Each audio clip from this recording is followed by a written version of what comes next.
My name's James Franey. I'm European Affairs correspondent based in Brussels for Euronews, which is, if you don't know, I'll make a little advert for it now, is a 24-hour news channel which broadcasts in 13 languages, of which Russian and Ukrainian are 2 of them. However, I do have some bad news for our Montenegrin hosts. We currently have no plans whatsoever to start a Montenegrin language service. I'm very sorry about that. However, what I can tell you in this that I prepared earlier, Dobry dan, dame I gospodo. Wiemy sam zwycięstwo sam danas u Sonogori. Does that mean it's good or is it bad? You're laughing, no, actually. Hvala no pozivu I policji da moderiram ovim panelom.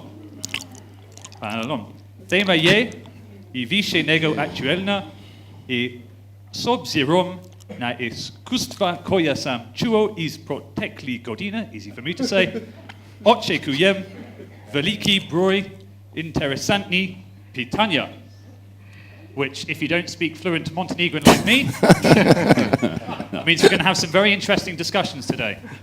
So, just before I introduce my panelists, how do we have interesting discussions? Well, what I want to do, we're going to split up the panel 2 ways. The first 45 minutes we'll be having a just general discussion on the issues, but then I'll open it up to the floor 45 minutes in to give you enough time as possible to ask the questions that you want answered. So, there we go. So, what is this panel all about? Well, as you know, the Ukrainian crisis has dominated the headlines over the past few months. So the aim of this panel is to consider solutions, basically. That's what we want, isn't it? What is the role of the European Union in this? Does this mark a watershed point in time for EU foreign policy? Or maybe Julian would say, that a lack of EU foreign policy. And also, what is the role of NATO in all this? Should we consider Ukraine's membership of the military alliance? So, with my 5 wise men that we've collated here for today's panel, we'll be considering all these issues and more, and talking about possible solutions, possible ways out for the Ukrainian crisis. So without any further ado, I'll start by introducing my first panelist, Mr. Willem van Eekelen, former Defence Minister of the Netherlands and former Secretary General of the Western European Union. Thank you very much, sir, for being here. Please take your seats. There's the music. Right on cue. He was? Excellent. Then we have he's in good shape. Volodymyr Ogrysko, the former Foreign Minister of Ukraine from 2007 to 2009. Thank you very much, sir, for being here. Thank you very much. Morning. Cheers. Keir Giles, Director of the Conflict Studies Research Centre and Associate Fellow at Chatham House, the UK's leading foreign policy think tank. Paul Gardner, Professor and Director of the International and Comparative Politics Department at the American University of Paris. And then finally, last but not least, Nicolai Petro, a Professor of Political Science at Rhode Island University in the United States. He's currently a US Fulbright Scholar in Odessa, Ukraine. So just to kick this panel up, I guess we should focus on what the main causes for this crisis is. I'll start with you, Volodymyr. By the way, just for form, we have agreed, all the panelists have agreed, I hope you're all comfortable with that. We'll all be on first name terms, we're all friends here, so keep it as informal as possible. Volodymyr, for you, the main cause of this Ukrainian crisis, how did we get here? Thank you very much, James, but probably to answer your question, I must ask you one question, if you allow me. Oh, okay, let's go ahead. I wonder whether you know who was the author of this preamble to our panel for the Ukrainian crisis and international responses. I don't. Look, dear friends, I will draw your attention on 1, 2, 3, Very briefly, if we could, so we can jump to the issue. as brief as possible. 4 formulations from this text. The current crisis in Ukraine. I don't know. the internal divisions within Ukraine, the government in Kiev, in quotation marks, government, the Russian parts of Ukraine, the regime in Kiev. That's it. So my answer to your question, James, is probably this is the answer. And the first answer, what is Putin's aim in organizing this crisis in Ukraine, is to divide the NATO member states and the EU member states.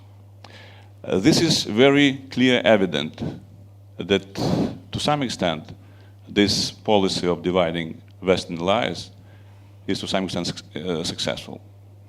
And my second point is that one of the reasons of this so-called crisis in Ukraine, because in fact, and I yesterday already talked about this, is the Russian aggression against Ukraine and the... It's aggression, you say? Sorry? You say it's an aggression? Yes. And the consequences for Ukraine and for democratic world as a result of this aggression. So the second point is to prevent Ukraine from being democratic, free, and independent state. So I would say at least two major purposes of Putin's foreign policy in Ukrainian issue. Thank you. Keir Giles, what do you think about what Volodymyr has just said? Well, first of all, he does make an extremely important point that the Euro-Atlantic community, both its leaders and its media, have been completely unprepared for the scale and intensity of Russian information warfare, presenting the Russian view of this conflict to such a persistent extent that that narrative does penetrate even into text like the preamble for this panel, as Volodymyr pointed out. And I suspect we may probably be discussing that information warfare aspect a little bit later on, but the root cause of the conflict, as far as I can see, is an extremely simple one. It is basically where Ukraine is.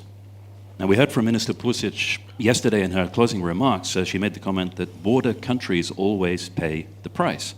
And Ukraine has been for so very long a border country. I mean, as we all know, it's even within the name of the country. It's what it means.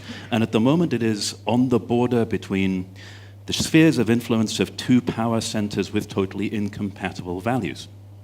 So this current iteration of the crisis came about when Ukraine was negotiating its relationship with an expansionist power which places very little value on the sovereignty of the nations which come within its domain and seeks assertively to impose its values on those nations. I'm referring, of course, to the EU.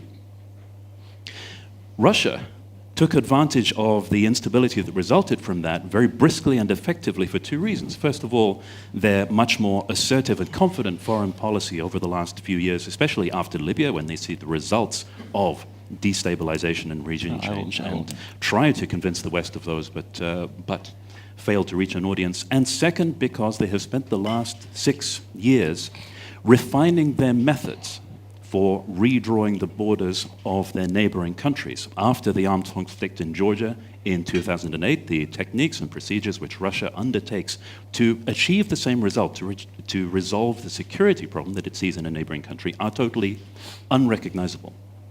And one main effect of that is, as Volodymyr said, dividing rather than uniting the West in terms of what response to make. So to bring in Gardner, you were shaking your head there. A bit. Well, I think, first of all, we have to go back to the roots of the Cold War. What's promised to be a civilized divorce between Russia and Ukraine has become a totally uncivilized divorce. The roots of the crisis come in the inability to divide up ex-Soviet property, territory divisions. You have disputes over the Sea of Azov, Kerch Straits, Crimea itself, Russian Black Sea Fleet. Finance between the gasoducts and the question of financing, which is still being debated to this moment. That's the first point. So the uncivilized divorce, but it's been antagonized by the rivalry between the United States expanding NATO into the region on the one hand and Russian demands that Ukraine come into the CSTO on the other. This has been added to the fact that the EU is expanding into the regions, not just Ukraine and the Eastern Partnership that is into all the ex-Soviet bloc states, plus Putin's efforts to create a new Eurasian Union. This geopolitical tension, as rightly said, has caught Ukraine in the middle of this. And in my view, Putin's actions I can call preemptive or preclusive imperialism or preemptive or preclusive expansionism. In the sense, the main goal for Putin was to prevent the new Maidan movement from either, evicting the Black Sea Fleet primarily and prevent this rivalry between the two over that specific issue. The other issues were to block NATO and to block E, has already been seen. But there was a specific goal. The Russians are trying to create a new Monroe Doctrine in the south. They've taken Abkhazia, Transnistria has a large Russian presence, and this is the new hard geopolitical game that the Russians are playing, and it's about time that we in the West begin to realize what's going on, but fight it realistically, not in a sense of overreacting. But we'll talk about that later. Nicolai, the root causes of this Ukrainian crisis from your point of view. Well, I think we need to go back a little bit into history and to understand that there are two narratives about what happened on the Maidan. For one narrative, popular in the West, in the central part of Ukraine, this was a popular uprising that led to the natural consequence of the people asserting their authority. For the East and much of the South, however, this was an illegitimate attempt to make a coup d'etat and to remove the president whom they supported from power. So this divergence was accentuated by January, February, by violence in the Western regions, which rejected the legitimacy of Yanukovych's government, whereas at the same time the governors in the East and the South called for martial law to prevent the disintegration of the Ukrainian state. When the Maidan finally won in February, the Eastern and Southern representatives immediately challenged the legitimacy of what happened in Kyiv, holding sessions, as you'll recall, in Kharkiv and then in Crimea, and decided these sessions to assume all local authority until legitimate government was restored in Kyiv. Crimea was the first to implement this and to call for the restoration of full autonomy, which had been abrogated by Kuchma in 1998. So Kyiv basically said there is nothing to be negotiated. The situation escalated in Crimea until it declared independence and then held a referendum on joining Russia. In the Donbass, local groups took over regional government buildings. The local police, as we know, refused to intervene. The first militarized units also refused to fight against the population. And again, the demands for autonomy were rejected and eventually led to what has become known as the anti-terrorist operation. So right now, as I see it, the crisis in the East is the result of the anti-terrorist operation taking too long, turning into a prolonged campaign with destruction and the possibility of high civilian casualties. So now the question, I guess, in all of our minds is, why is it taking so long? And there are two fundamental answers. One, because of Russian intervention, that is helping the rebels. Or another answer is because Kyiv, as in the memorable words of Rinat Akhmetov, Kyiv is not listening to the voice of the Donbass. Just want to bring in quickly Willem van Eekelen, and then I'll come to you, Volodymyr. Willem, what's your view? What's the main cause of this Ukrainian crisis from your perspective? Well, I think what's new in this crisis is, in the first place, that in the past we thought that Russia was particularly angry about the possibility of NATO enlargement, and now all of a sudden it has turned against European Union. And that must be a fundamental change in the appreciation of Putin. Apparently he thinks that EU is, in the long run, more dangerous to him and to his concept of Eurasia in particular than he thought in the past. The second thing which is new is that for us in the West, we thought we had certain rules of the game, but these have all been broken. As even the German Minister of Foreign Affairs said, if borders are changed by force, business cannot continue to be as usual.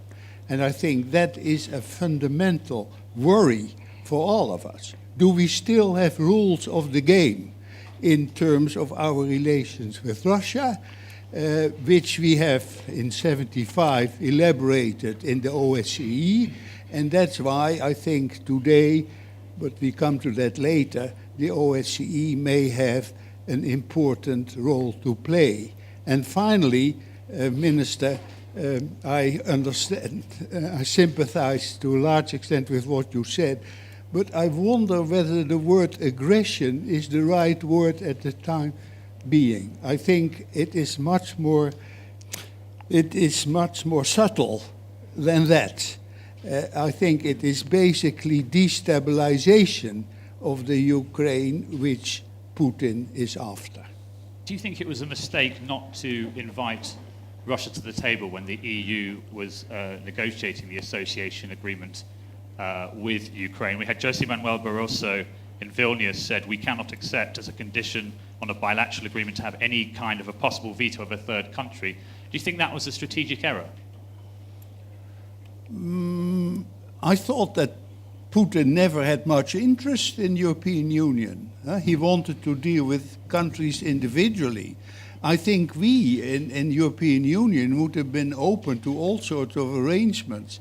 But while Putin was prepared to a NATO-Russia council in NATO, he was not interested in dealing with us in EU. No, I was just going to say that the Russians began to react. I agree with you. At the beginning of the end of the Cold War, the Russians weren't concerned with the EU, didn't conceive of the EU as a security threat at all, until the Eastern Partnership began in 2008, 2009, and began to be seen as the EU encroaching on what the Russians call their near abroad. And the problem from the Russian perspective was the fear of trade diversion, that the EU would shift things, and also the EU would be able to outcompete Russian interest inside these countries, and particularly in the eastern Ukraine. So the EU became, and you can see Lavrov's comments, he flip-flopped several times as to whether or not he considered the Eastern Partnership a threat or not a threat. And I think eventually the combination of NATO expansion, EU expansion, and the Maiden movement, as I said before, focusing on eviction of the Russian Black Sea Fleet, or the possibility that they do that, or at least up the cost of that, plus the Russian-Ukrainian gas disputes and the trade issues, all brought this together for Putin to engage in this very nefarious, stealthy intervention in the Ukraine. And I agree. I don't think we should call it aggression. I would say, as I said, preclusive expansionism or preclusive imperialism, I think, is more. But the EU was not. One moment, but I just want to bring in Volodymyr. He's been but- waiting very patiently. Please, Mr. Minister. Yeah. So EU was not ready for a long time to take in Ukraine. So I don't understand this Russian shift, because we in the West are no threat to Russia militarily. We are not going to attack them. So it must be more of a geopolitical assessment which has brought Putin to this very strange policy, because the free trade area could have been in his interest too. Okay. Thank you very much. Volodymyr. Yeah, James, probably I cannot fully agree with what Nicolai just said about the assessment of the situation in Ukraine. Probably not being too long, I will cite very shortly one Prime Minister of EU country. So he said, "All see the Russian commanders in eastern Ukraine, but someone said about the Russian-speaking citizens. Sometimes we are talking about the problem of Ukraine, as if Ukraine itself has caused everything that was happening, but not the policy of Russia. We must seek answers to today's challenges without hypocrisy. that is the best expression of true solidarity. Do not subjectively or objectively deliver messages that support the main line of Russian propaganda. The problem is not Ukrainian nationalism. The problem is the aggression of the Russian Federation.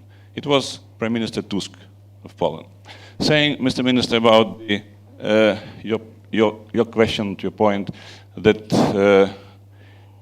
you are considered, I mean the Western countries, that you are considered that you are not the threat for Russia. Yeah. Probably it is not the truth, because in Russian view, all foreigners, all Western countries are not friends of Russia, at least competitors or even enemies. It is unfortunately the point which is stable in Russian psychology since 15th century, since the beginning of Muscovite state.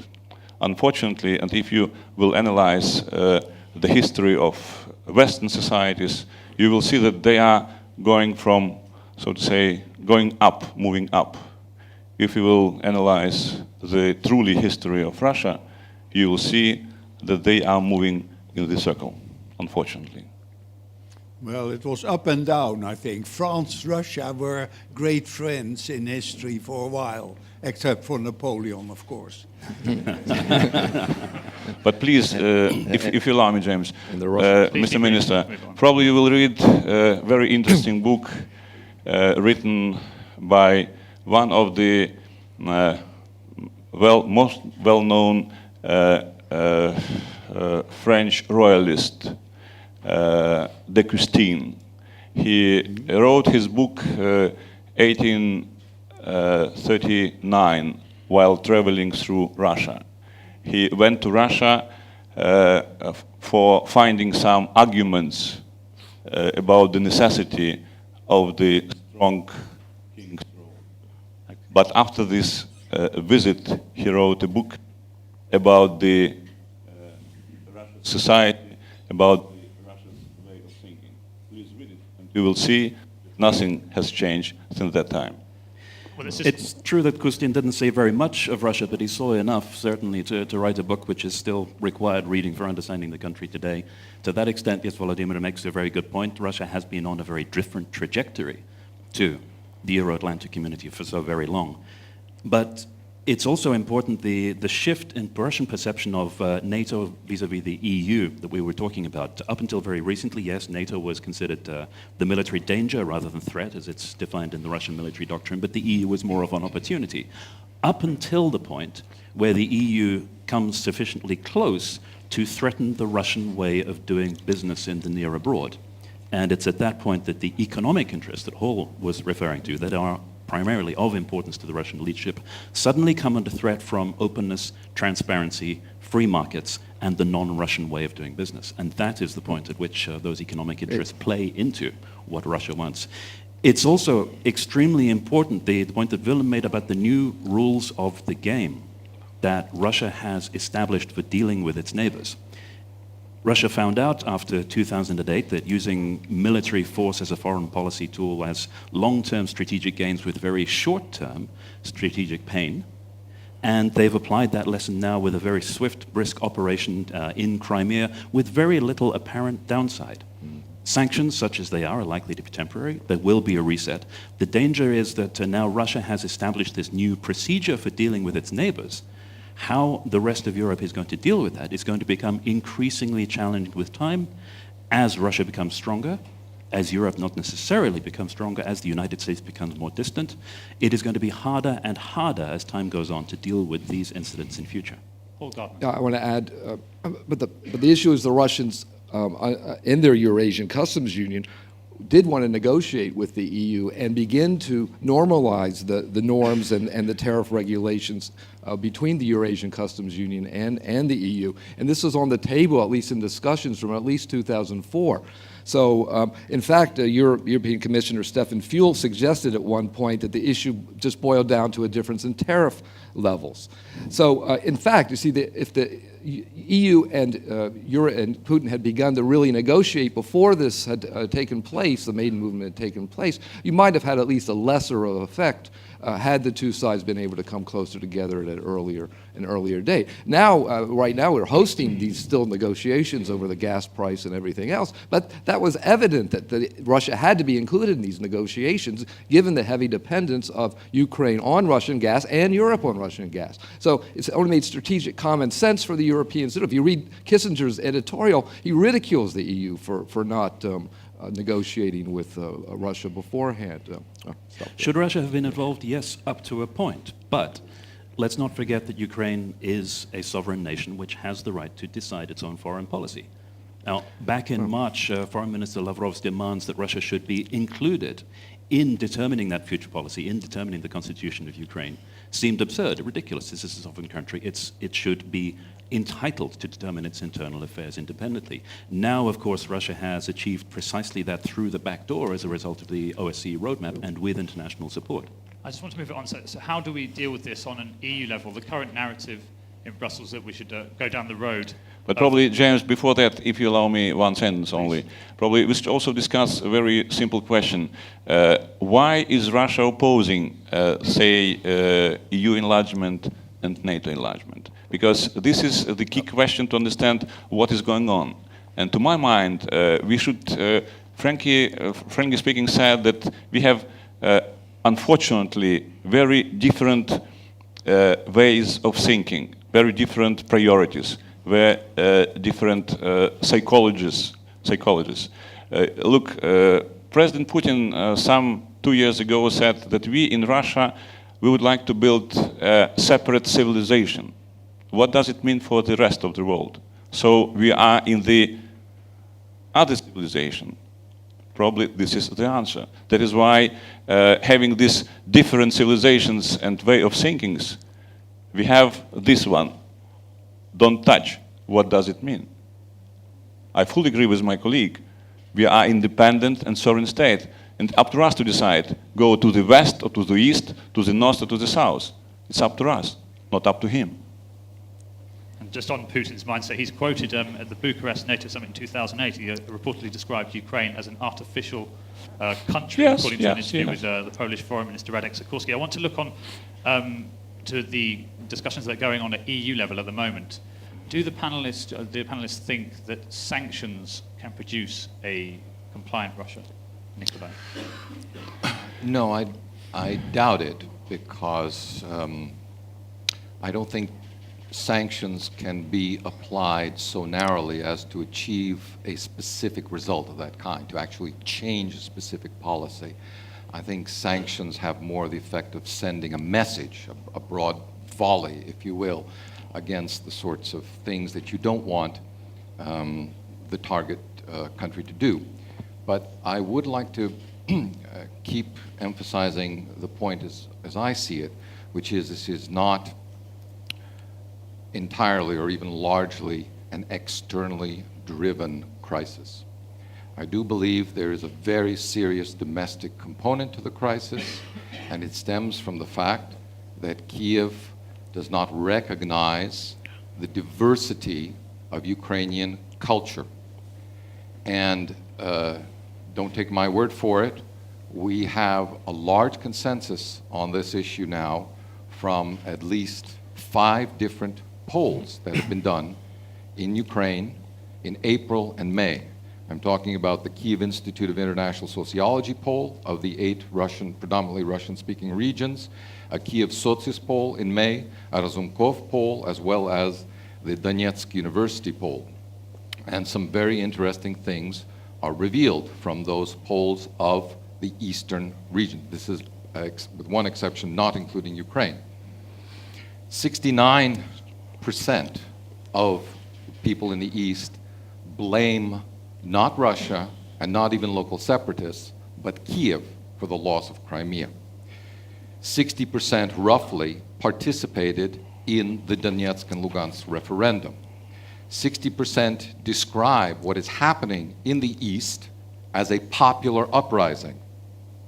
By 2 to 1, even to this day, they prefer the customs union to joining the EU. And even to this day, either by 50% or in some cases by 60%, they trust Russia as a friendly country.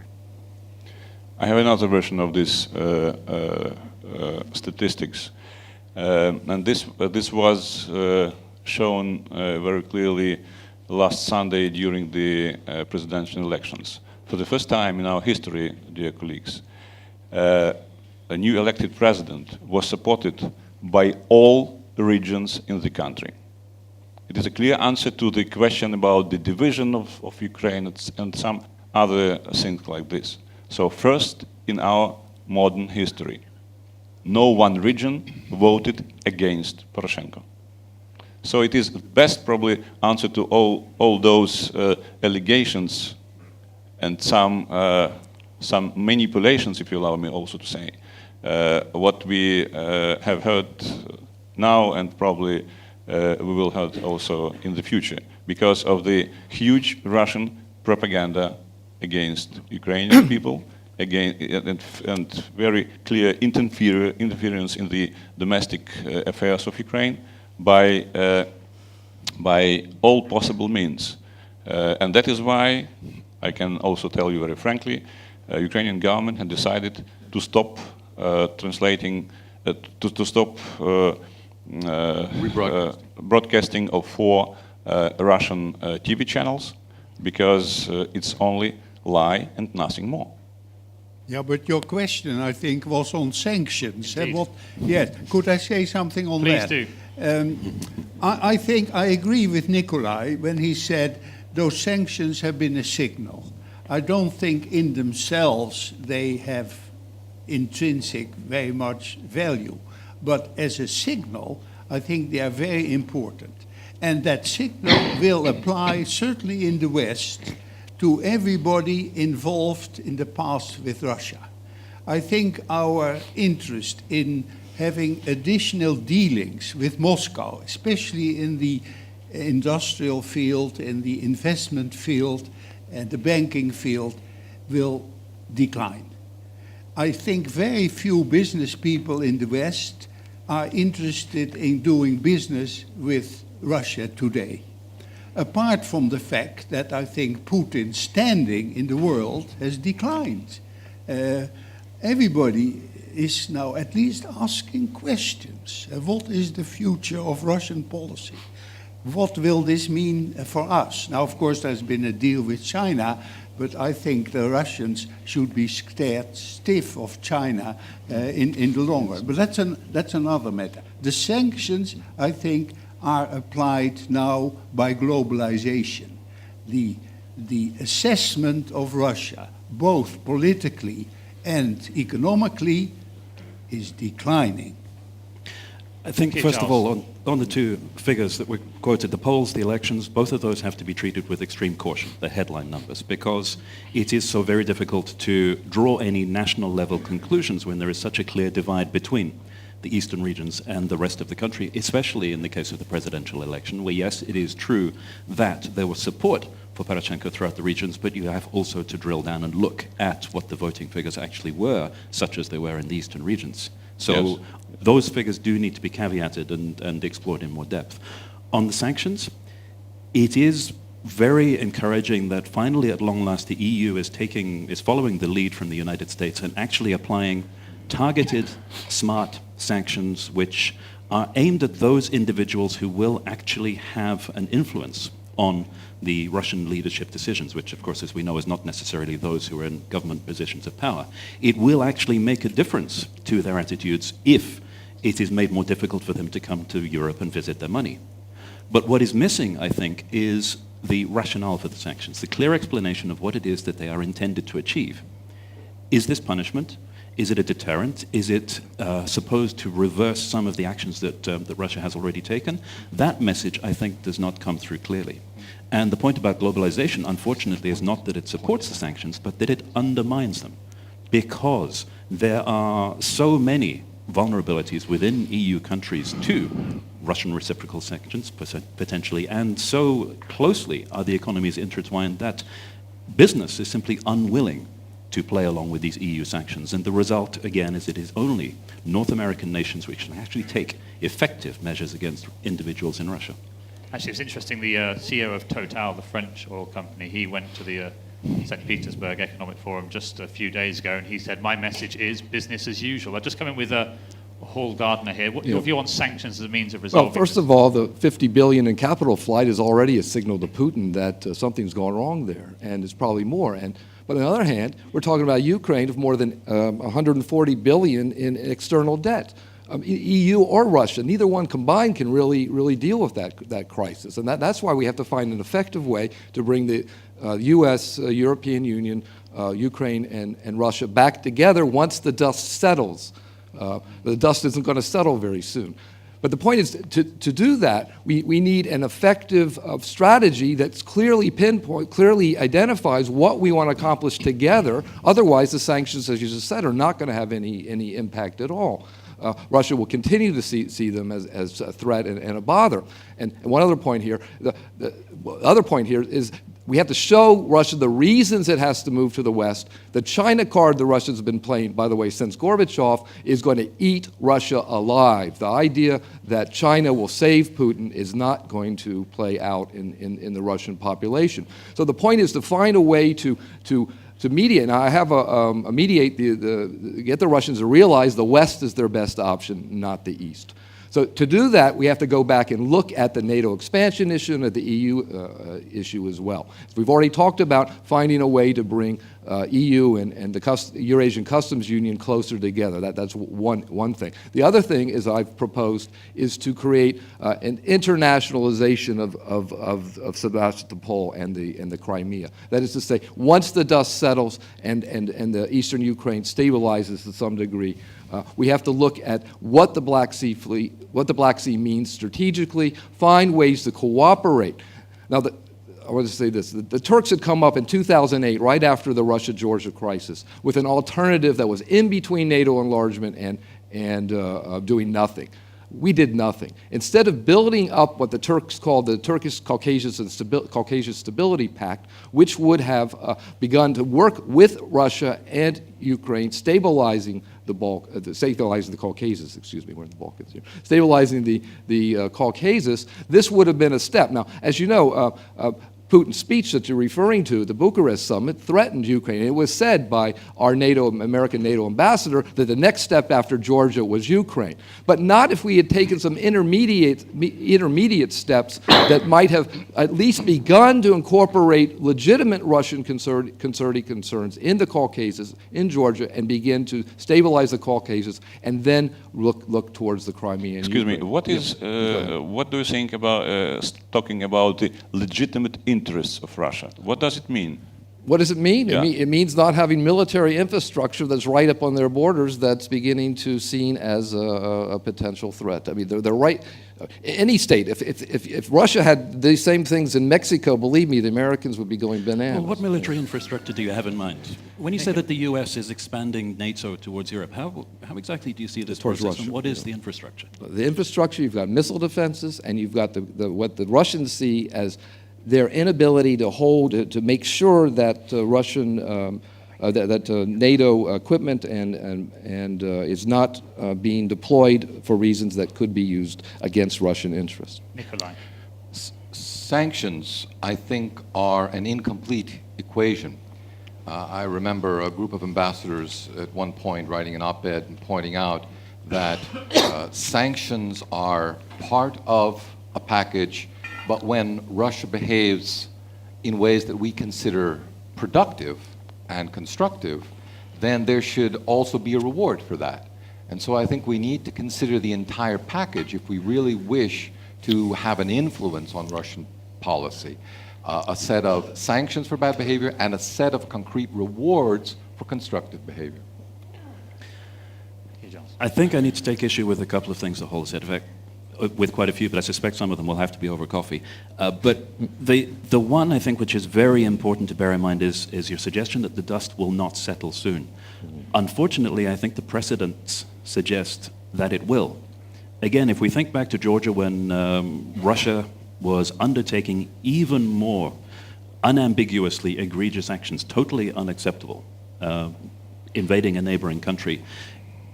There were sanctions. Depends how you read it. There was capital flight. The Moscow Stock Exchange crashed. Russia was briefly an international pariah. What happened a year later? Back to business as usual. There's a reset. Once again, the Euro-Atlantic community tries to pretend that it can do business with Russia as a normal nation.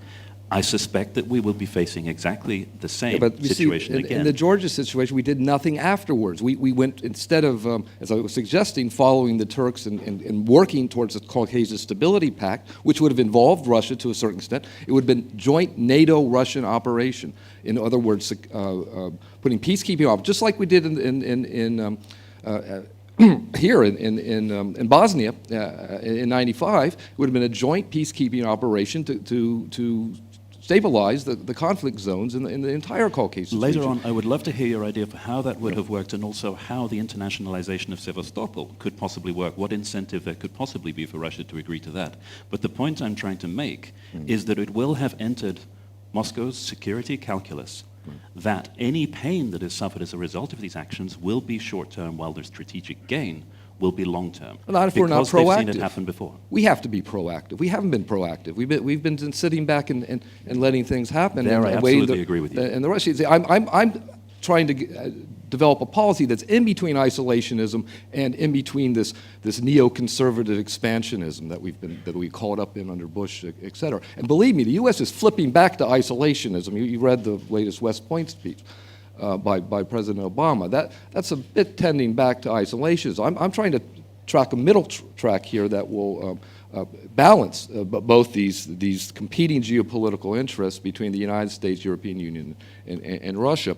And if we don't think proactively in a way and get out of the box, we've got this idea that NATO expansion is going and EU expansion is somehow going to resolve the problems without looking at the specific regional interest of the Caucasus or the Crimea or other areas in Eastern Europe. It may be a bit strong to call it US isolationism, but it is a problem that the United States has shown incredible, extraordinary patience in continuing to fund the defense of Europe while European nations are unwilling to actually pay for their own security.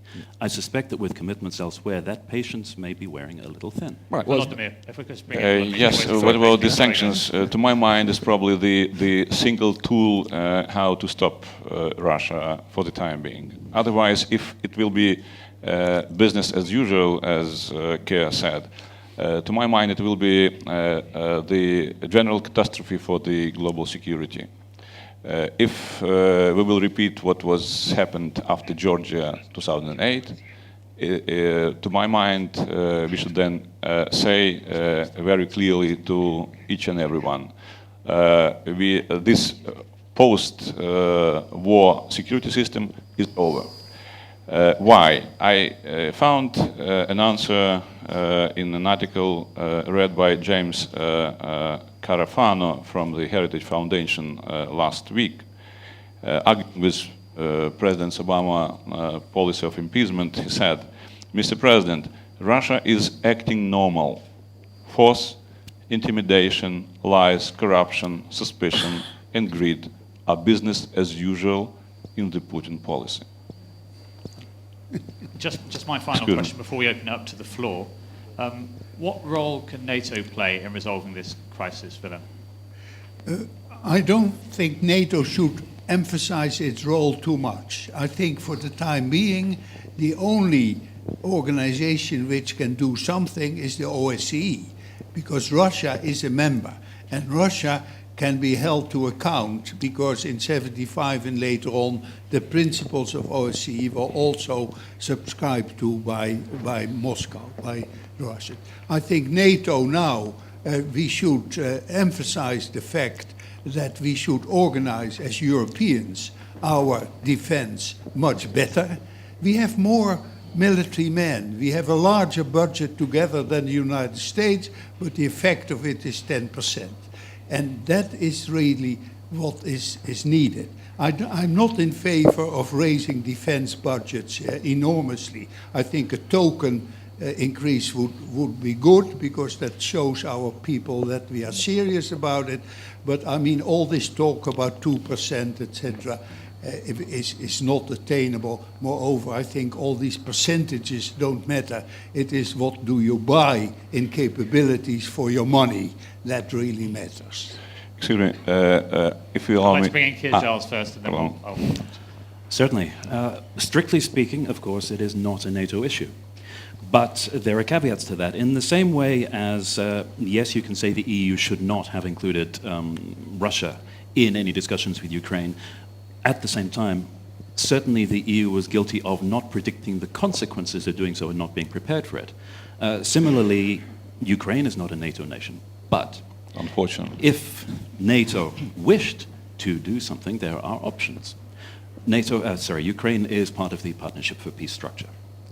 If action were to be taken to significantly increase Partnership for Peace cooperation, this would not immediately bolster Ukrainian military capacity. What it would do is place within Ukraine significant numbers of NATO servicemen, instructors, facilities, with which Russia would not wish to tangle. Because the trajectory of Russian military transformation over the past 6 years, the reform process that started after Georgia, has made the Russian armed forces unrecognizable from what we saw going into Georgia. But they are not yet at a stage where they would wish to be involved in any way with confrontation with NATO nations. Not yet, I stress.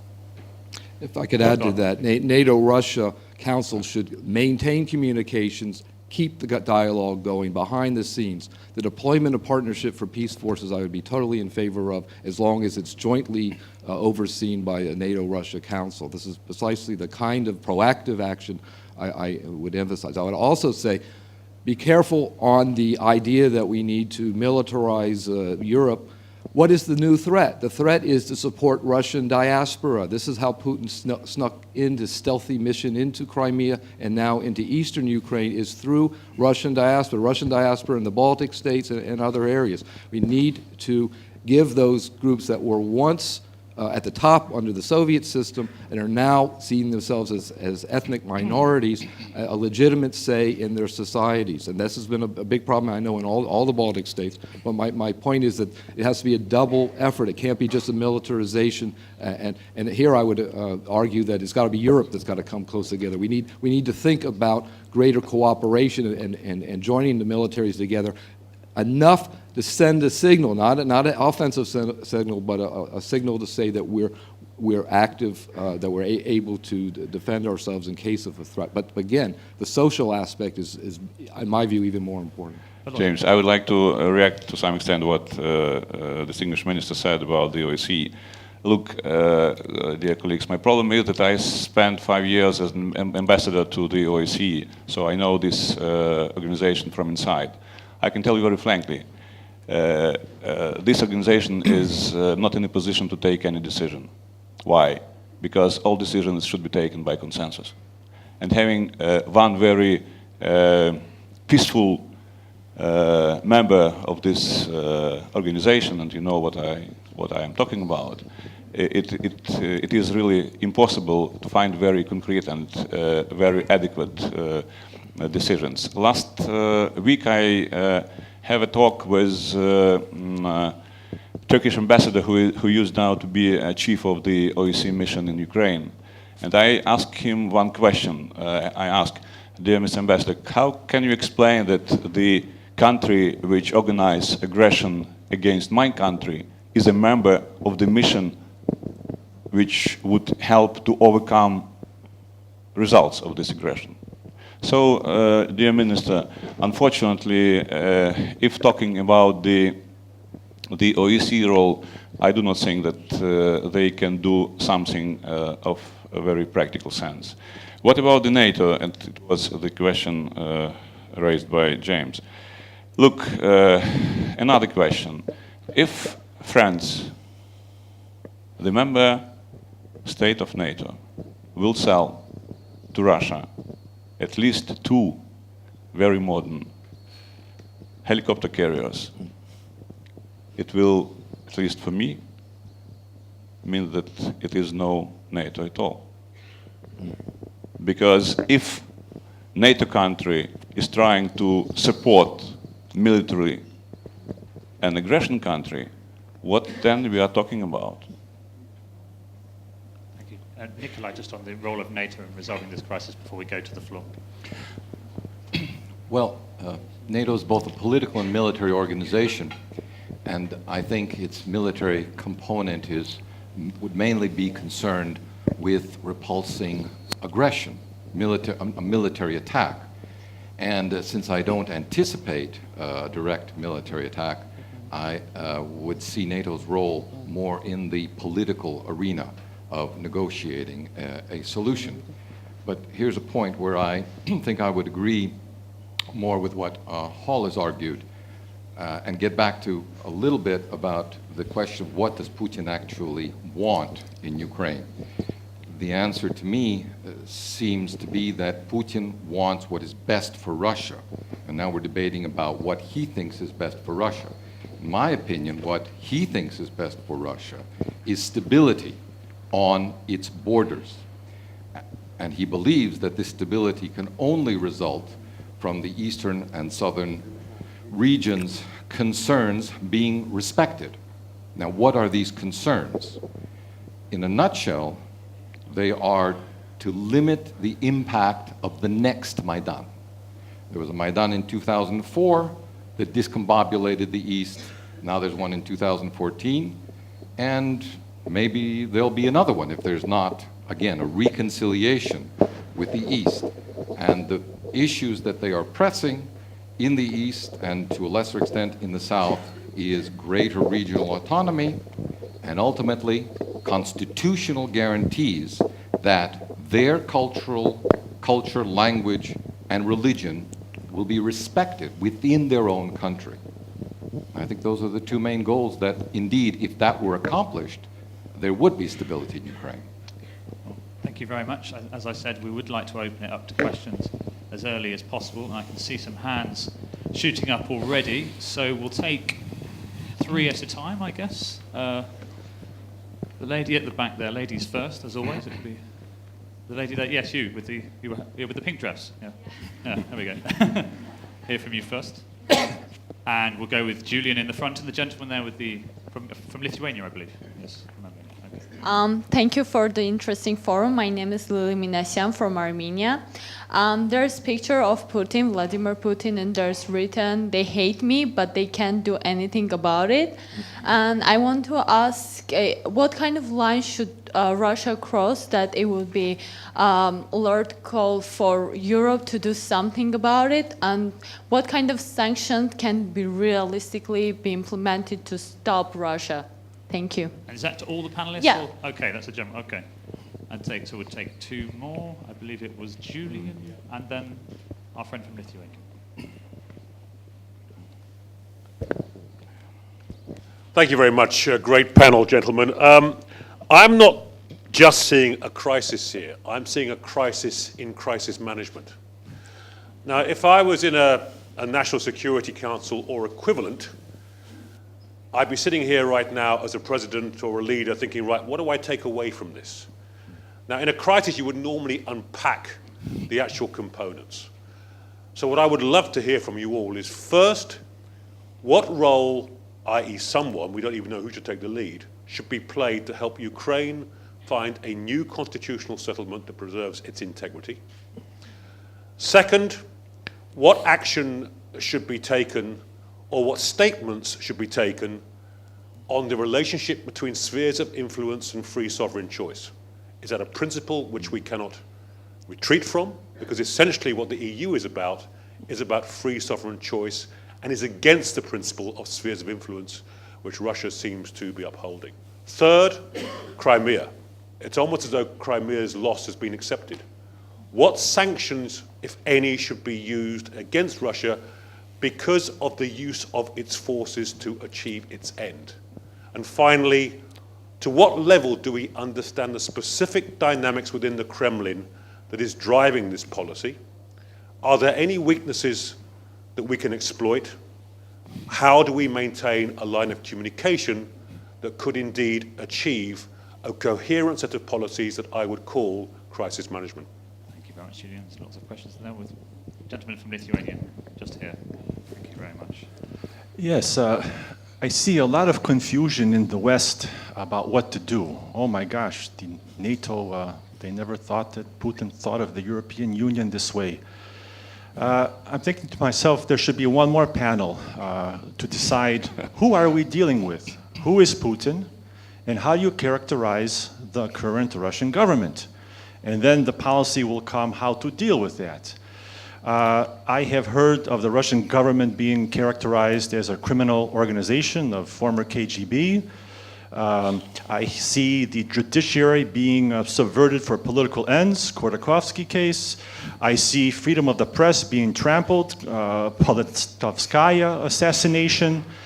And amidst all this surprise, if you start thinking, well, maybe this is something like a criminal organization, maybe we shouldn't be surprised anymore by what is happening.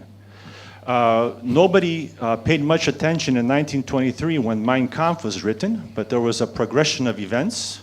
It's a good time to read Churchill's memoirs, I think, as informs events of today. I mentioned yesterday Putin's speech as an unknown prime minister appointed by a fading Yeltsin in August 16th of 1999. He said a lot of things. A BBC commentator picked this up. I'm trying to find the English translation of this speech, but it seems to be all this thing about Russia will not be pushed around and so forth. How many of us in this room have dealings with criminals? Take them out to dinner, get jobs with them, sign contracts? Nations do this. Former chancellors get to work for Gazprom. Supposedly, lots of criminals working there. What is the West to think about this? Maybe it's okay to deal with Russia. Look, the chancellor goes working over there. All these wake-up calls happen one after the other. Who are we dealing with Putin? Seems like the information is available. What's been going on in Russia since 1999? Information is available, but no one's making any conclusions. Should we review our strategy and say maybe this, expecting that Russia will become civilized in time, we should just wait and look the other way in Chechnya and so forth and these other things? Maybe we should start, taking a hard look at who we are dealing with, and then we can come up with some realistic policies for dealing with this issue of what's happening in Russia, Putin, what is the government, and what can we expect next after these events. Thank you. Thank you very much, sir. So lots of questions in there. They were to all the panelists, to the panel in general. So from the lady in the back, what is the red line, as it were? She was correctly pointed out. First of all, it was Crimea. Then it was you have to de-escalate in Ukraine. What's the red line that needs to be crossed for sanctions to be triggered? What kinds of sanctions? From Julian, if I've noted it down correctly, who or what should play a role in helping Ukraine reform its constitution? And then from the gentleman from Lithuania, who is Putin and how do we deal with him? So we'll start with Keir Giles. Which point?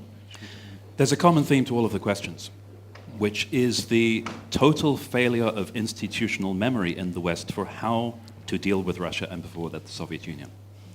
In the early stages of the Crimea operation, former NATO Secretary Lord Robertson said, why is it that whenever we are faced with a problem like this with Russia and considering policy options, we start with a blank piece of paper? The reason is not because there is no Russia expertise left, although it has withered over the previous 2.5 decades. Some of you may have read a plaintive article in the New York Times from a very senior Russian analyst who suddenly found their phone was ringing off the hook after being ignored for a couple of decades. It's the same for all of us whose job it is to try to understand and explain Russia. This is Russia for us. This is when we suddenly become incredibly popular, trying to explain how things happened after Russia has done something incredibly antisocial. It would be nice if people paid attention before Russia did something antisocial. And that is the message I'd like to put across. The expertise is there, but it does not get listened to because when people who know and understand this country say things like what Volodymyr has said, what Vitalis has said, that Russia is a different country, run differently, with different attitudes and needs to be handled differently, that is counterintuitive. for Euro-Atlantic policymakers, decision makers who have a certain idea of how international relations work and how nations cooperate between themselves. So the message is there. It does not reach up the chain beyond a certain level before it is squashed as being incompatible with how international relations are supposed to work. So my answer really to all of those questions is yes, people do know how to deal with Russia. The trick is identifying those individuals who have made it their living to do so, because there are plenty of them across Europe and in the United States, and then accepting what it is that they have to say about the nature of the problem that we are dealing with. Volodymyr. Yeah, I would like, first of all, to thank our Lithuanian colleague for this really very important question. Dear colleagues, what we are doing with some criminals in our everyday life? We are isolating them for 1 year, for 2 years, for 10 years. I'm talking about the United States. We would not like to kill someone. But in any case, it should be done something which will show this criminal that we are not accepting this criminal policy. That is why my answer is how to help to stop aggression, to stop aggressor. By the way, we are just talking about aggression or not aggression. I can tell you that some days ago, more than 100,000 people supported the petition to the President Obama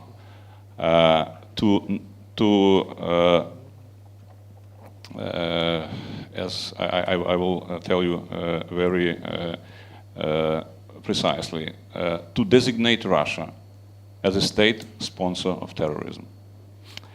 Now we will wait for an answer from the White House.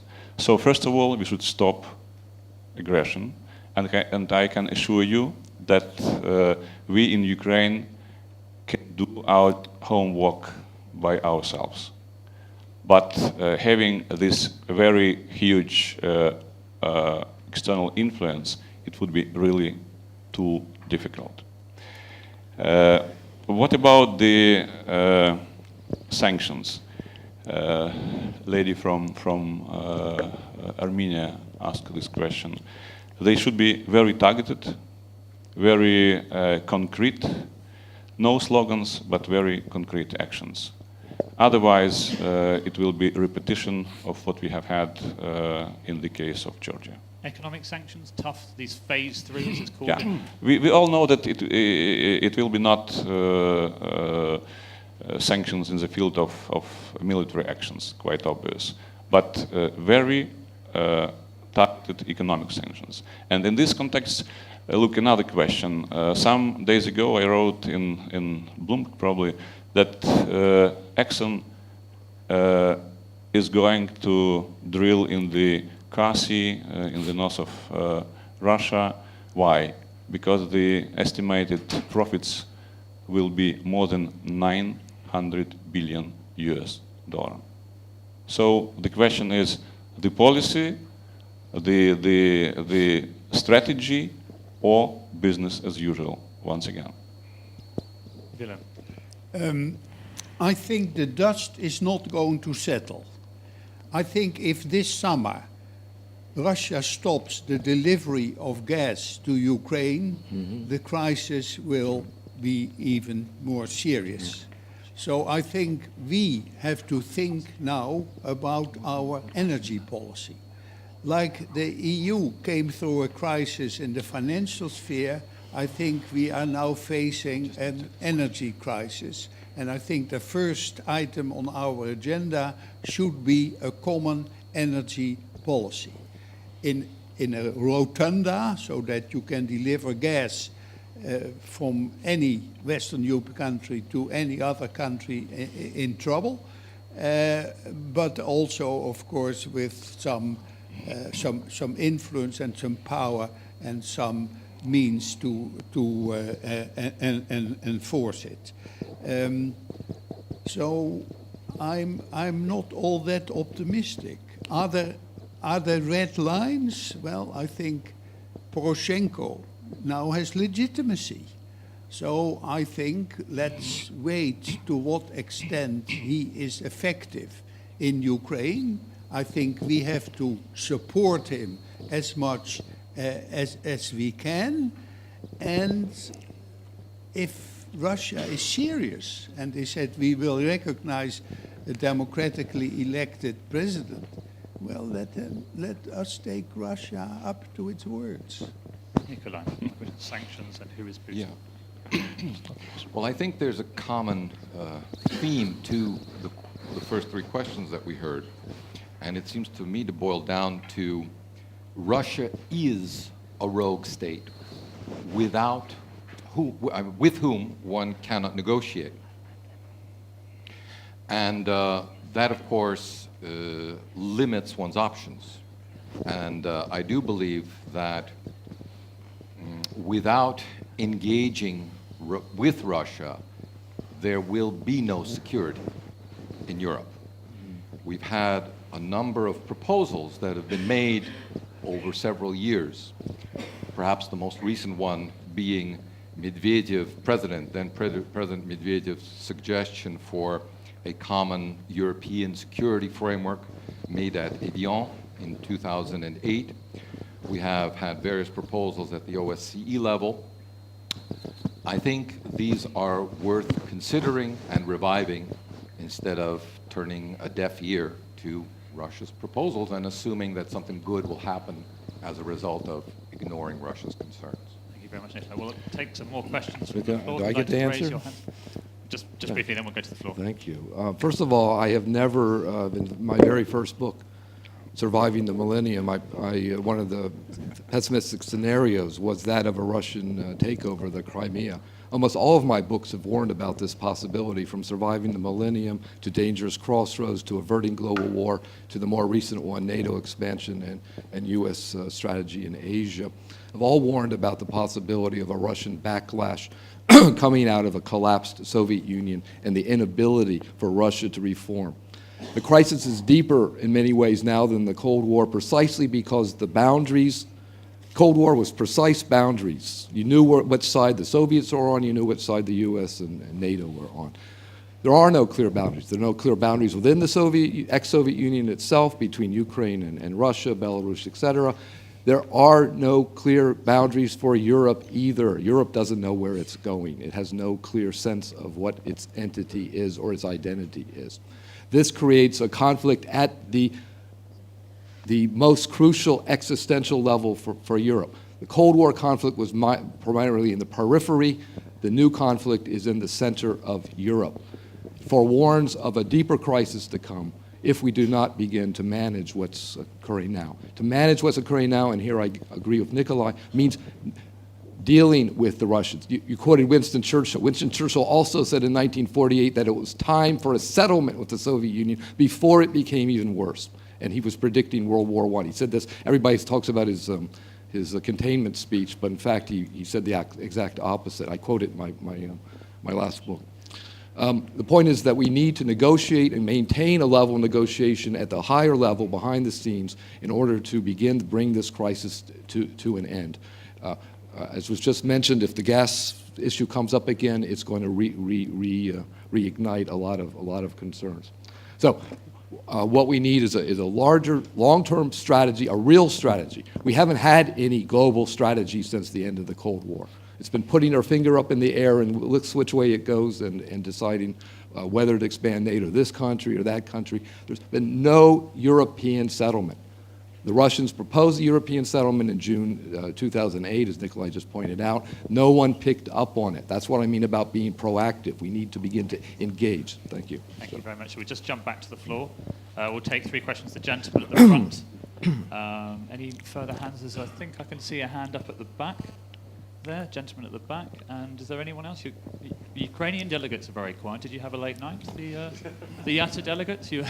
I can't see any hands from your side. Victoria, do you want to ask a question? No? Okay. So, gentleman here. And Bill, good to see you again. And the gentleman at the back. So there's our three. Thank you very much. And thank you to the panelists. It's a really fascinating discussion. There seems to be, my name is Iman Sliagius. I'm Latvia's ambassador here in Montenegro, but based in Hungary. There seems to be a slight divergence of views, which is, of course, what good panels are all about. But I'd like to, first of all, pick up on the point of expansion of NATO and the European Union. Mm-hmm. This I think, has been the great success of what has happened since the end of the Cold War, because countries that were part of Europe have been given the right to choose their own destiny. And it's thanks to that that, in fact, there is more stability on some of Russia's borders because of NATO and EU enlargement.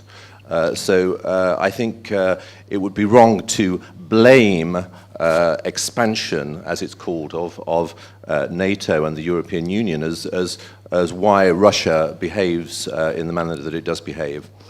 Second point, I think that Russia's actions in Georgia in 2008 and their actions in Ukraine this year have connotations of German actions in the Sudeten lands in the late 1930s. Why? Because Putin's policy was supposedly to protect Russian nationals in Georgia or parts of Georgia and Ukraine. Clearly, is this something that the panelists feel should be endorsed, or is it the case that it should be very firmly and strongly rejected by Western democracies? Because otherwise, it may be the case that you're allowing Mr. Putin to go and protect Russian nationals in Brighton Beach, for example, or other places in Western Europe. Is that what we're going to allow?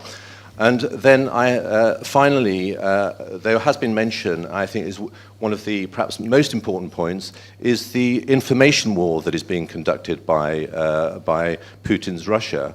It's very clear. I mean, we have been subjected to the propaganda campaign of Russia since we regained our independence.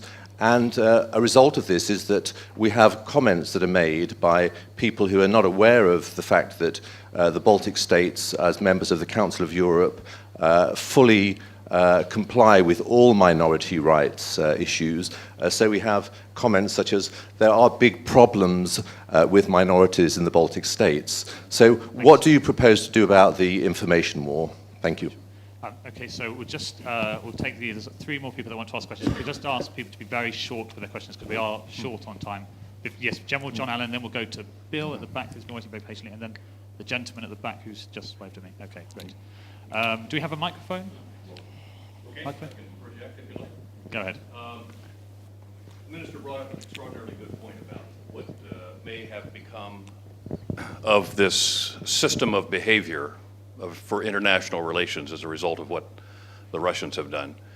Over the last 48 hours or so, the Chinese have been evacuating their citizens from Vietnam because the Chinese planted an oil rig in waters that the Vietnamese had claimed as their own territory. And for the United States, we're extraordinarily interested in what's happening about the Ukraine crisis, what's happening in Europe because of the lessons that are being learned elsewhere as a direct result of the crisis that is unfolding in Europe, and the lessons that are being learned by the Chinese about how global politics ultimately can be resolved.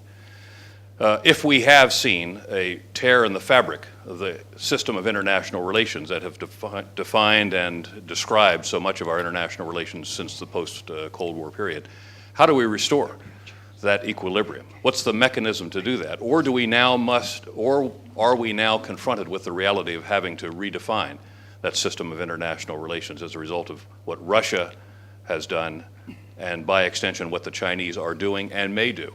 The conflict occurring with Ukraine and Russia and with Europe is not likely to develop into a military confrontation. But the conflict in East Asia with the Chinese, who are already far more muscular than we've ever seen them before, could very likely develop into a military confrontation, particularly with the United States that has 5 defense treaties with South Korea, Japan, Thailand, the Philippines, and with Australia. This could be a conflict that could result in military confrontation. How do we restore that international system of behavior and predictability with regard to the conduct of international relations as a result of what's happened here? Thank you, sir. And then to Bill, the gentleman next. Fourth row. Bill Clabby. Bill Clabby from St. Edward's University in Austin, Texas. I'm not a security specialist, and I'm very happy to be able to learn from so many who have much more knowledge than I do. I'm an educator, and my interest is in my faculty and students to learn from history as it's being made. I'm located in Austin, Texas. It's along a 2,000-mile-long border with Mexico, very diverse population, Hispanic serving institution. And my question does not need to be answered here, but perhaps afterwards. How can I engage my faculty and my students, my community, with those who are making history now, and to learn from the lessons that are being learned, hopefully being learned, by all of us in this room and those with whom we'll communicate. So really I'm just asking for afterwards, come and see me if there are ways that we can digitally or in person connect with any of you so that we can all learn from these lessons. Thank you. Thank you, Bill. And then gentleman at the back, just finally, and we'll... Yeah, hi, my name's Jonathan. I'm from the Atlantic Council Do you have of a the UK. mic? I can't hear you too well. Is it on? Hello? Hello? Hello? Now Yeah, it is. my name's Jonathan from the Atlantic Council of the UK. For us in the UK, this looks a lot like what we saw during the 30s with Germany. We've got the European countries saying, yeah, we can negotiate with this individual. And then we've got, as you you made the relations, you've got a Hitler-esque figure who's very clear that he doesn't want to negotiate and he's willing to use events to get what he wants. And then if we look at Russia, we've got Putin, who you've sort of touched upon, does not think in the same way that Europe does, and has very clearly said that he thinks the fall of the Soviet Union was, and the fall of the Warsaw Pact was one of the worst things that happened geopolitically.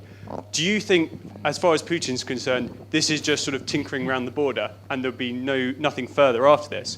Or do you think, as far as he's concerned, he would be very happy to see some sort of, to progress this even further into Europe? Thank you very much. So just to summarise, is it wrong to blame, a question from the Latvian gentleman, wrong to blame this on NATO expansion? Is this a new era for international relations from General John Allen? And then what chance further expansion into Europe? I believe that was to all the panelists, so if we just maybe start with Willem. Well, in the first place, I think the decision in Bucharest to talk about membership of Georgia and Ukraine was not at the right moment. And it was not at the right moment because we were divided. And we had this very strange formula of open door, whatever. Well, I think today it is clear that Ukraine and Georgia will not become members of NATO in the near future. We may regret that, but I think that is a reality. Mm-hmm. I think the future of NATO enlargement is now in the Balkans. I think ultimately all these countries in the Balkans should become members of NATO and also of European Union.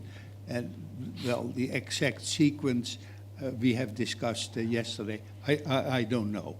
But I think the effect of Russian policies today, and Chinese also, is that all the neighboring countries are giving more priority now to the United States, because they think that ultimately their safety will be better guarantees in arrangements with America than with anybody else.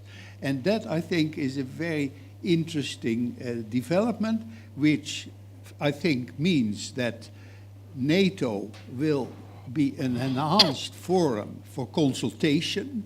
We should really intensify the consultations in NATO, much more important than the military side, in my view. And the relationship between NATO and EU should be much firmer, because then we have the confidence to act, and then we can develop a strategy worldwide with regard to Russia, with regard to energy, and in that way move forward. Volodymyr. Yes, thank you. What about the NATO? I think that 2008 NATO made a tremendous mistake not to give a map to Ukraine and Georgia. probably because of this, we have had in August 2008 Russian aggression against Georgia, and now we have Russian aggression against Ukraine. So what is needed now, immediately to my mind, to give map to Ukraine and Georgia and to help Ukraine and Georgia to be as close to NATO as possible, because it is only one precondition that Russia will appropriately react to these facts. I would very much thank to Latvian ambassador who remind us to the grave period of World War II or previous years. Probably you remember a very interesting dialogue between Chamberlain and Churchill. First came from Munich saying, "I brought you peace." The answer was, you have a dilemma to choose shame or war. You have chosen shame, but you will face war. I don't want to say that we are now facing war, but to prevent this war, we should really rethink the strategic security system, because this one is over, unfortunately or fortunately, but these last Russian acts show that it is not in a position adequately to react to what is happening. About the Chinese situation, I have another information that some days ago one of the top leaders of China proposed to Russia that China will send a couple of first millions of Chinese to Siberia and to far east of the Russian Federation. The logic was, look, you have not very large population, but very large empty territories. And we have, unfortunately, very small territory, but very large number of population. So let us make a deal. Probably it will prevent this scenario you talked about the hot war in this Asian region. And finally, to the point about the national minorities. I fully agree with my Latvian colleague that it is absolutely not the fact that in former Soviet republics or states there are problems with Russian minorities.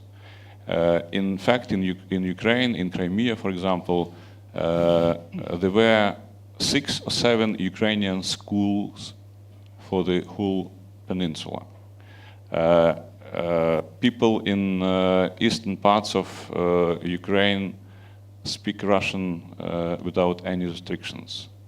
We have Russian theaters, Russian schools, Russian books, etc., etc. For the time being, we should protect Ukrainian language in Ukraine, not the Russian one. So let us be honest and say not about some fairy tales, even of political nature, but let us be honest and take adequate decisions and actions. Otherwise, we will really face, probably in the nearest future, probably very, very difficult challenges which will be of fatal nature even for NATO or the European Union. Thank you. Keir Giles, it's wrong to blame it on NATO expansion. New era for international relations. What's your take? In terms of NATO expansion, Estonia, Latvia, and Lithuania are the exceptions that prove the rule. Because if we think back 10 years, Russia was opposing the Baltic states joining NATO just as strenuously and vociferously as it later did Ukraine and Georgia. The difference was twofold. First, Russia was in a very, very different place 10 years ago. Politically, President Putin was only just imposing his own brand of stability at that time. Economically, they were exceptionally weak before the flood of oil revenues started enabling them to buy the influence across Eastern Europe that they have now. Militarily, the Russian armed forces conventionally were still in an appalling condition. So the levers that were at Russia's disposal against the Baltic states, of which there were plenty, were more limited than they were later on. The second factor was NATO's clarity of purpose and declarations of what was going to happen. Agreed, the Bucharest summit was a disaster because by saying to Georgia and to Ukraine, yes, okay, but not yet, this led directly to the August 2008 conflict because Russia had the opportunity and saw the need to prevent this happening. After Foreign Minister Lavrov said, we will do anything, I quote, to prevent Georgia joining NATO, and then they proceeded to do precisely that. So the Baltic states were extremely lucky, both in terms of timing and because of their extraordinary internal efforts to meet all of the requirements both for NATO membership and for EU membership. And the result is that although they are under pressure from their eastern neighbor, that pressure is nothing like what is being experienced by Ukraine. So in terms of what to do for NATO for Ukraine, I think the key message is clarity. It has to be a definite yes in accordance with the established schedule, or no, it's not going to be happening. Either way, the lack of a clear response plays directly into Russia's hands. The second couple of questions, are we in the 1930s? Yes, up to a point, because we have accepted territorial changes within Europe. Nobody seems to be arguing that Crimea should be returned to Ukraine, so talking about the territorial integrity of Ukraine is already a busted flush. It's too late to even discuss that. What is missing from the 1937-1938 picture? You do have an expansionist power which is spending very large proportions of its budget on military, on transforming its military, on modernizing it, on preparing for a new way of warfare, the non-linear warfare that we've seen in Crimea and in Ukraine. What's missing is the other side. At that time, you had strong British and to a limited extent French rearmament. That's not what we see in Europe. There's a missing ingredient to the whole 1930s picture. Finally, quickly on where do Russia's ambitions end? Well, Ukraine is not the only security problem that Russia sees, according to its own self-defined security interests. I would bring your attention simply to the issue of missile defense, where again, Russia has promised, not just stated, but promised military action against ballistic missile defense installations if they reach a certain level of capability. And those installations are located in NATO countries. So is this the end? I suspect not. Paul Gardner. Well, the NATO expansion, it's very ironic that the major supporter, Cold War containment, Paul Nitze, the man who really militarized containment against the Soviet Union, opposed NATO expansion at the end of the Cold War. He did it for two reasons. It wasn't just because he was afraid it would provoke a Russian backlash. He was also afraid that it would weaken NATO in case there was a Russian backlash. In other words, he said less is more. If we're faced with a Russian backlash, we need to be unified and be able to meet that threat when it comes.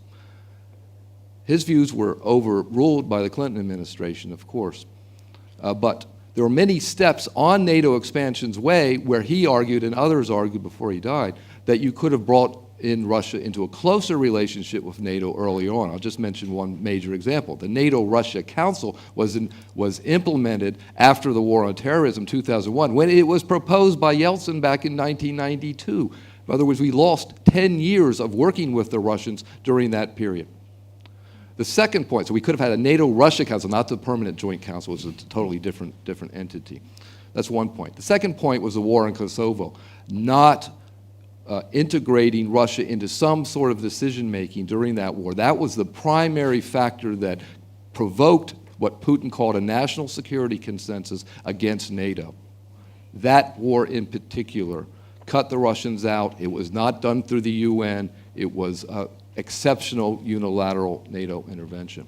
Those two factors are, I think, the main thing that created a sense that the Russians weren't part of NATO or weren't going to be part of NATO. So this, in my mind, is what's created this backlash. It's not that NATO couldn't expand, it's that it didn't expand in incorporating Russian interests. Second point, we're at a mix of a World War I and World War II analogy. We're in between the two scenarios. When Bismarck went into Alsace-Lorraine, he also didn't give that up, and he maintained it throughout the. Cool, I just finished a book on the subject. This could be out in the middle. The point is that the same issues that you're talking about here, and German irredentism, supporting German irredenta in the Nordic states, was also an issue as it is for Russia.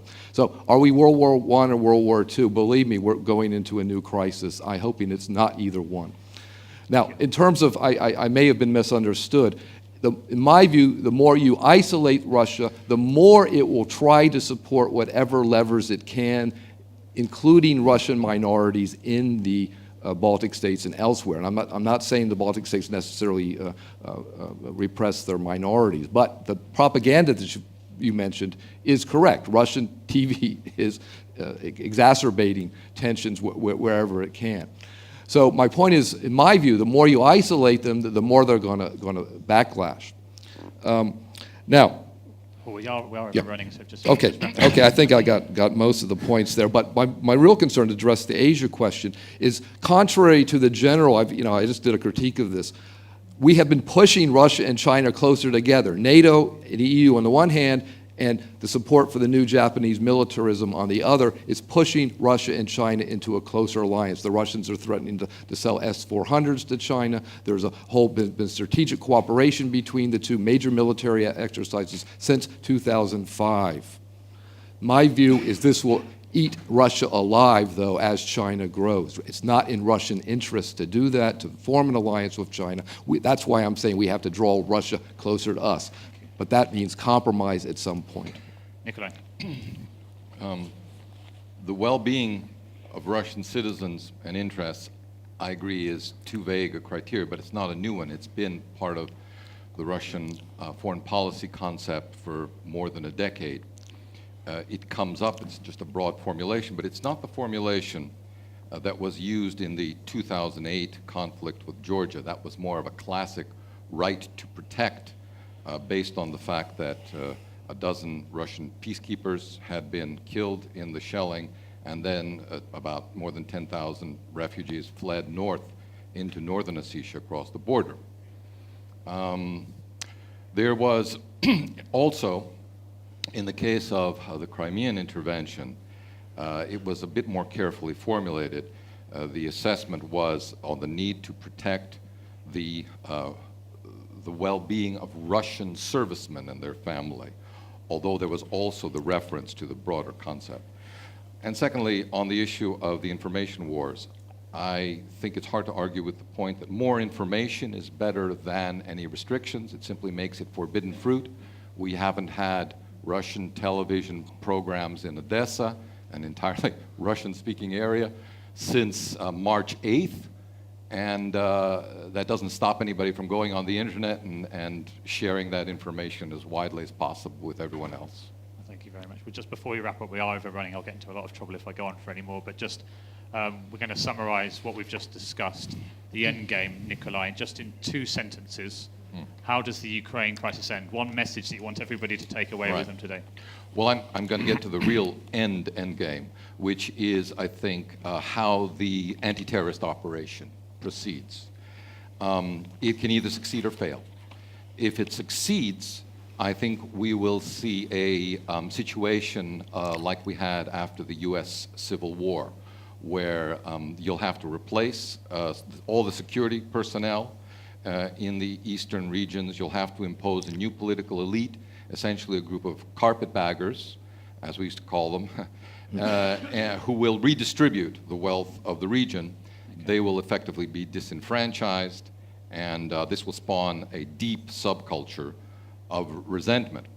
If it fails, then Kiev has to enter into negotiations at some point. Just 2 points. If the casualties are low, then I think the option of some sort of federalization is still an option.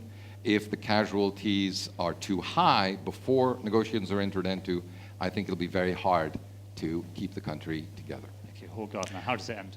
Very briefly. To pick up on Nicolai's point, I believe when the dust settles, and if it does, I'm not so sure it will, but I propose these three peace and development centers, one in Lvov, one in Kharkov, that will begin to reintegrate and bring Ukraine together, coordinating, making Ukraine a bridge between Russia and Europe, ending this crisis that we're seeing every several years over gas and other issues, developing the country, bringing it together.